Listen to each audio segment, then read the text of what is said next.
안녕하십니까. 소록스 이덕규 강사입니다. 금일 꿀팁은 데이터베이스를 사용하는 방법을 NI에서 제공하고 있는 함수만을 사용하는 것이 아니라 SQL에서 사용하고 있는 쿼리문을 이용하여 동작하는 방법을 소개해드리려 합니다. 해당 방법을 이용하면 함수상에서 제약받던 문제점들을 해결할 수 있기 때문에 데이터베이스를 보다 더 효율적으로 관리할 수 있으리라 생각합니다. 그렇기 때문에 사전에 말씀드린 것처럼 일반 함수만을 사용하여 데이터베이스를 관리하는 것보다 쿼리문을 사용하여 데이터베이스를 관리하는 것을 권장하고 있습니다. 그러면 지금부터 강의 시작하겠습니다. 우선 NI에서 제공되어지는 기본 함수들을 이용해서 데이터베이스의 데이터를 연동시키는 방법을 사용해 보겠습니다. DSN을 추가하는 방법이나 UDL 파일 생성 및 데이터베이스의 데이터를 연동시키기 위한 insert, select, update, delete 구문은 지난 꿀팁 영상에서 소개되었으니 참고하시기 바랍니다. 해당 실습에서는 insert 구문을 사용하도록 하겠습니다. PPT 화면을 보시면 알 수 있듯이 데이터베이스 커넥티비티 툴킷 함수들은 함수 팔레트, 연결, 데이터베이스 항목에서 확인 가능합니다. 보고 계시는 화면의 코드는 insert 동작을 진행한 코드입니다. 코드는 테스트란 이름의 테이블에 A, B, C, D 란 컬럼이 있고 그 컬럼 안에 1, 2, 3, 4라는 데이터 값이 입력된 상태라는 것을 알 수 있습니다. DB는 accessDB를 사용하였고 코드를 실행한 결과 accessDB의 코드에서 설정한 테이블, 컬럼 및 데이터 값들이 잘 입력된 것을 확인 가능합니다. 1, 2, 3, 4 데이터 값을 입력하도록 작성된 코드를 수정하여 1, 2, 3, 45 데이터 값이 들어가도록 했습니다. 이 상황에서 프로그램을 돌리면 어떻게 될까요? 한번 실습을 통해 알아보도록 하겠습니다. 우선 넷뷰를 실행해 주겠습니다. 그리고 현재 PPT에 보이는 화면처럼 코드를 한번 만들어 보도록 할게요. 데이터베이스 함수들은 함수 팔레트의 연결, 데이터베이스에서 꺼낼 수 있고요. 저는 넷뷰 메커니즘에 따라서 처음에 데이터베이스 연결 함수, 오픈 함수를 꺼내주고 그 다음에 데이터를 인설트 하기 위한 인설트 함수를 꺼내주겠습니다. 그리고 닫기 위한 클로즈 함수를 꺼내주고요. 이 함수들을 가지고 코드를 만들어 보도록 하겠습니다. UDL 파일 경로가 있는 곳으로 경로 설정을 진행해 줄 건데 저는 이미 UDL 파일을 하나 만들어 놨고요. UDL 파일 만드는 방법이 아직 미숙하신 분들은 지난 꿀팁 영상에 DSN과 UDL 파일 만드는 방법이 소개되어 있기 때문에 참고하시면 좋을 것 같습니다. 그러면 이렇게 UDL 파일까지 경로를 설정했다면 이제 테이블과 컬럼 정보들을 넣어야 되겠죠. insert 함수의 좌측 터널에 보시면 테이블을 넣을 수 있는 상수값이 설정할 수 있게끔 만들어지고요. 저는 이 테이블에 PPT 화면처럼 테스트라는 이름을 넣어 보겠습니다. 그리고 컬럼에서 상수 생성을 해주고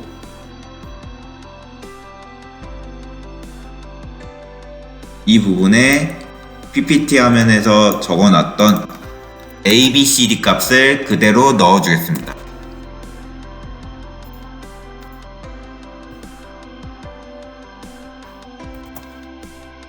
그리고 나서 테이블을 만들어야 되는데 insert 함수는 테이블이 없으면 동작을 하지 않아요.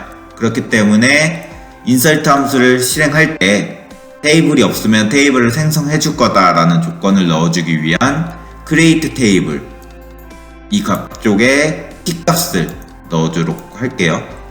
이 t값을 넣어주면 테이블이 없을 때 테이블을 만들겠다 이런 뜻이 되고요. 저희 이제 ABCD 컬럼에 데이터 값을 넣어야 되겠죠. 그거를 선언해 주기 위해서 클러스터 하나를 만들고요.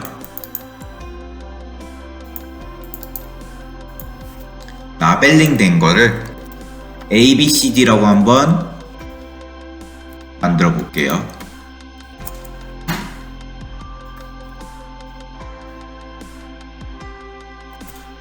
그리고 값을 넣고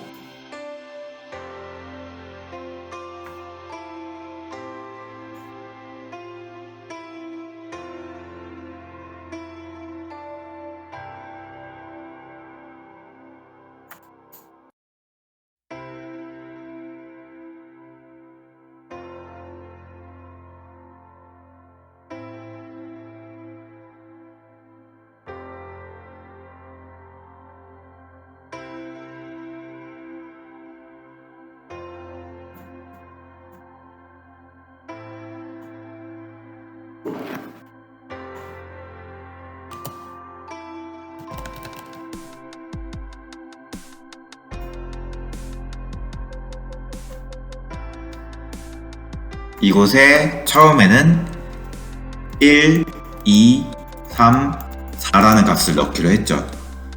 그러면 이제 이 코드를 실행했을 때 accessDB에는 ABCD라는 컬럼에 1, 2, 3, 4라는 값이 들어갈 거고요.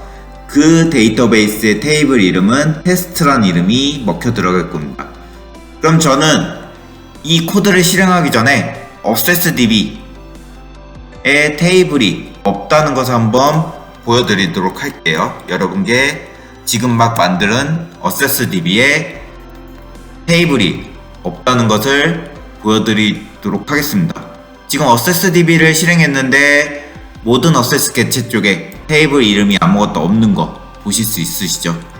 그럼 저는 이 상태에서 이 코드를 한번 돌려볼게요. 코드 실행을 했고 이제 accessDB로 다시 가서 F5를 누르면 테스트란 이름의 테이블이 생겼죠. 그리고 더블 클릭을 했더니 ABCD 컬럼에 1, 2, 3, 4 데이터 값이 들어간 것을 확인이 가능합니다. 그럼 이제 저희가 궁극적으로 하기로 했던 목적 중에 하나가 이 데이터 값을 1, 2, 3, 4가 아니라 1, 2, 3, 45로 바꿨을 때 어떤 결과가 뜨느냐 라는 것을 확인해 보려고 했던 거죠. 상식적으로 생각을 해보면, 좀 쉽게 생각을 해보면 1, 2, 3, 4 값을 넣었고 이번에는 1, 2, 3, 45 값을 넣으려고 그래요. 그럼 accessDB에는 1행에 1, 2, 3, 4가 있고 그 다음에 2행에 1, 2, 3, 45가 생기게 되겠죠.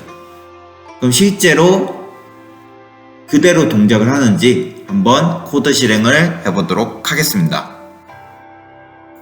이 상태에서 코드를 돌려볼게요.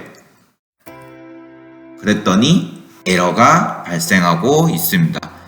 이 해당 에러는 PPT를 통해서 안내를 해드리도록 하겠습니다.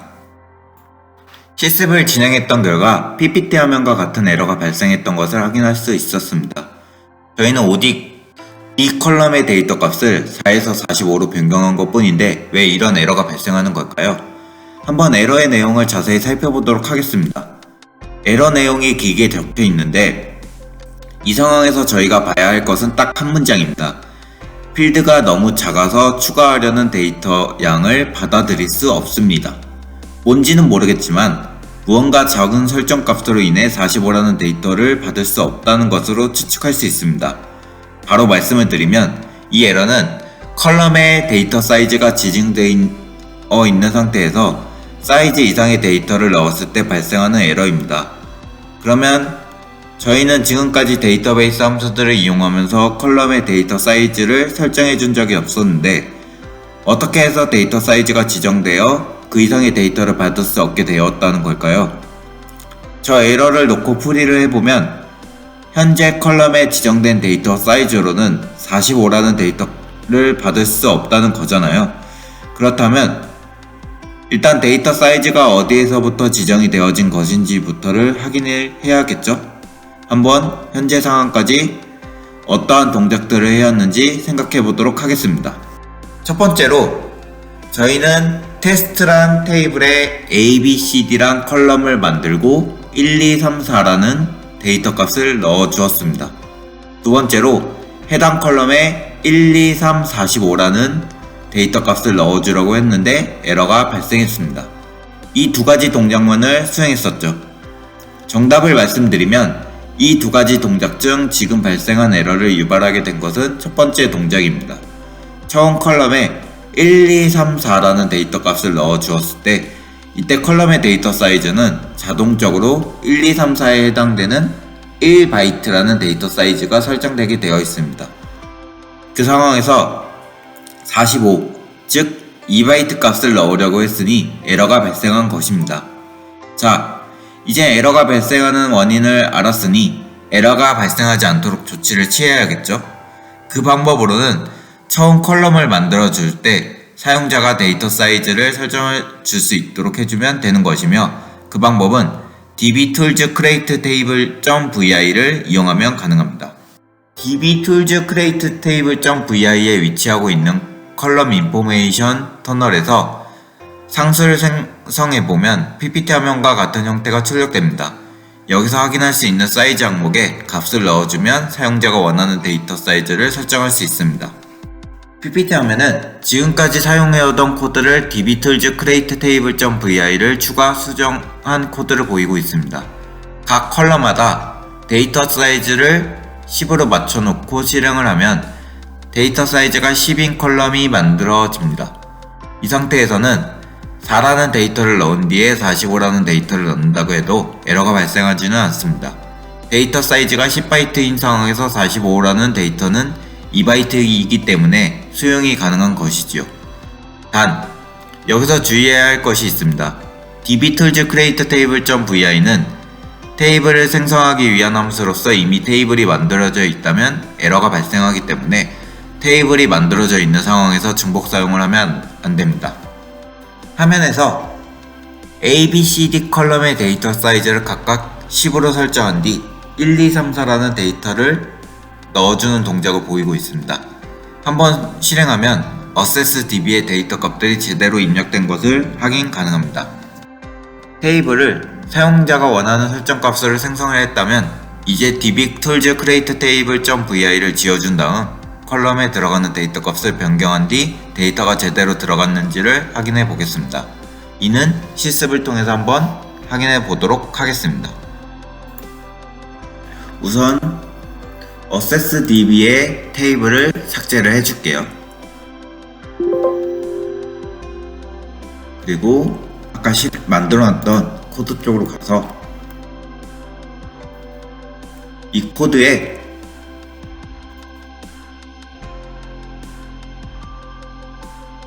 dbtools create table.vi를 추가해 보겠습니다. 오픈과 insert 함수 사이에 추가를 해주고요.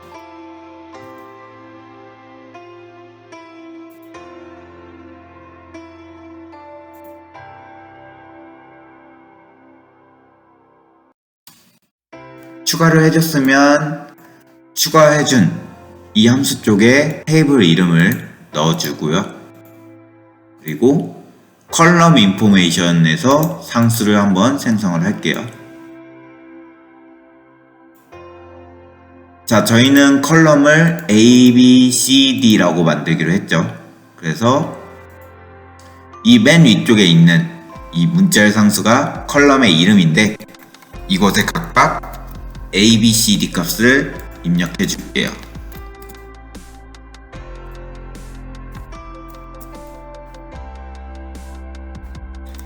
그리고 세 번째 있는 이 숫자형 상수가 데이터 사이즈입니다. 이거를 저희는 10바이트라고 넣어주겠습니다. 자, 이렇게 되면 테스트란 이름의 테이블에 ABCD라는 컬럼을 만들어 놨는데 이 ABCD 컬럼에서 받을 수 있는 데이터의 사이즈는 10바이트까지 다 라는 것이 되어집니다. 그리고 저희는 이제 이 ABCD 컬럼에 1, 2, 3, 4 값을 한번 다시 넣어 볼게요. 그리고 나서 이젠 이 코드를 전체적으로 볼 건데 이 함수는 테이블을 생성해주는 함수죠. 테이블을 생성을 해줄 때 테이블 컬럼에 대한 정보들을 설정해줄 수 있게 해주는 함수입니다. 자, 테이블이 생성이 되었어요. 그러면은 테이블을 없다라는 조건을 생각하지 않아도 되죠. 그렇기 때문에 이 create table 터널을 지어줄게요. 그리고 나서 실행을 해보겠습니다. 일단은 accessDB에 저희가 만들어놨던 테이블이 삭제된 것을 확인해 주시고요. 그리고 얘를 실행을 하면 accessDB에는 테이블이 테스트란 이름으로 만들어지고 컬럼에 1, 2, 3, 4 값이 들어간 것을 확인 가능합니다. 그럼 이 상황에서 이 값, D 컬럼에 있는 값을 제가 아무렇게나 변경한 다음에 값이 제대로 들어갔는지를 확인해 볼게요. 그 대신 변경하더라도 저희가 설정한 10바이트 이내의 값을 넣어줘야 돼요. 문자열 상수에서 숫자 하나는 1바이트입니다. 지금 제가 25,356을 넣었는데 얘는 값이 5바이트겠죠. 이론상으로는 값이 들어가질 거예요. 에러가 제대로 안 나올 거고요. 동작이 제대로 된다는 거죠. 그럼 이제 이 상태에서 돌리려고 하다 보니 코드를 한번 보니까 저희는 이미 테이블을 만들어 놓은 상태죠. 테이블을 만들어 놓은 상태이기 때문에 이 테이블을 만들겠다라는 함수가 필요가 없어집니다. 그래서 이 함수를 지어주고요. 나머지를 연결하고 한번 실행을 해볼게요. 실행을 했더니 아까와 같은 에러가 발생하지는 않고 accessDB에도 제대로 값이 들어온 것을 확인을 하실 수가 있습니다. 이처럼 변경된 데이터 값이 accessDB에 제대로 들어가 있는 것을 확인 가능했습니다. 이런 방법으로 데이터베이스를 연동시키면 처음 입력된 데이터 사이즈보다 긴 데이터를 받아내지 못한다는 단점을 해결 가능합니다. 다만 이때는 사용자가 설정한 데이터 사이즈보다 작은 사이즈의 데이터만이 들어와야 한다는 제약이 있으며 PPT 화면을 보면 알 수 있듯이 dbtools createtable.vi를 이용한 데이터 포맷은 문자, 숫자, 이진 데이터 등의 데이터 포맷만을 지원하기 때문에 다양한 데이터 포맷을 지원하기에 제약이 있을 수 있습니다.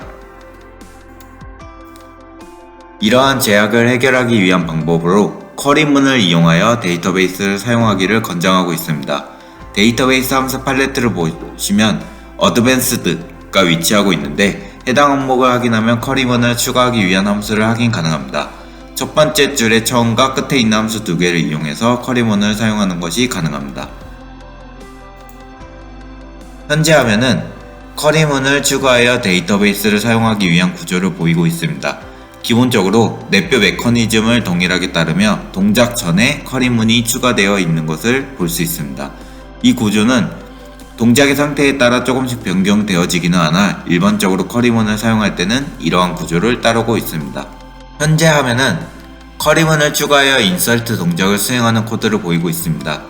코드를 자세히 살펴보면 SQL 쿼리라는 문자열 상수에 create table로 시작하는 문자열 값이 입력되어 있는 것을 확인하실 수 있습니다. 해당 값이 accessDB에서 사용되어지는 쿼리이며 해당 쿼리문은 웹상에 검색을 하면 자세히 나와 있으니 참고하시기 바랍니다. 쿼리문을 잠깐 살펴보면 테스트란 이름의 테이블을 생성하기로 되어 있고 ABCD 컬럼은 캐릭터 바링으로 데이터 사이즈에 제한이 없도록 해놓았습니다. 이렇게 하면 데이터 사이즈가 가변적으로 변하기 때문에 데이터 사이즈 제약이 있던 이전 구조의 문제점을 쉽게 해결할 수 있습니다. 또 캐릭터 바링 부분을 조금만 변경하면 데이터 포맷 또한 자유롭게 변경하는 것이 가능합니다. 쿼리문 뒤에는 인서트 함수가 위치하고 있는 것이 보이네요. 해당 코드를 실행하면 accessDB의 데이터 값이 입력되어질 텐데 이 코드를 실제로 실습 진행해 보도록 하겠습니다. 저는 미리 만들어 놨던 코드를 가져올 거고요. 이 코드는 저희 당사에서 운행하고 있는 카페에 올려놓도록 하겠습니다. 코드를 한번 살펴보니 아까 말씀드렸던 쿼리 문을 추가하기 위한 함수 두 개가 위치하고 있는 것을 볼 수 있고 이 SQL 쿼리가 말씀드렸던 쿼리 문입니다. 이 문을 한번 살펴보니 create table 그러니까 테이블을 생성한다 테스트란 이름으로 테이블을 생성한다 라고 나와 있고요. 그리고 ABCD 컬럼을 만들 건데 그것에 대한 데이터 포맷은 캐릭터형이다 라는 게 되어 있고, 데이터의 사이즈는 캐릭터 바링, 그러니까 가변적으로 변하게 할 거다 라는 게 되어 있습니다. 이렇게 되면 처음에 저희가 설정했던 바이트를 지정해서 하는 문제에 대한 문제점들을 해결할 수가 있습니다. 저희는 이 상황에서 한번 코드를 실행해 보도록 하겠습니다.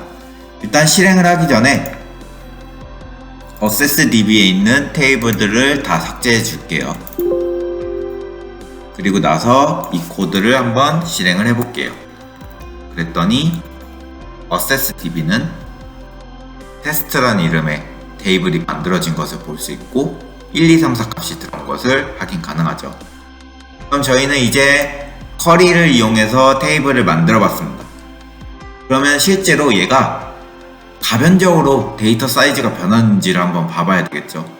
그러면은 여기서 4의 값을 한번 변경했을 때 가변적으로 데이터 사이즈가 변해서 4의 값 이상의 바이트 값을 받을 수 있는지를 확인해 보면 될 것 같은데, 이미 테이블은 만들어져 있어요. 테이블은 만들어져 있기 때문에 create 테이블을 할 필요가 없죠. 그래서 쿼리문을 날릴 필요가 없기 때문에 저희는 이 부분을 빼주고요.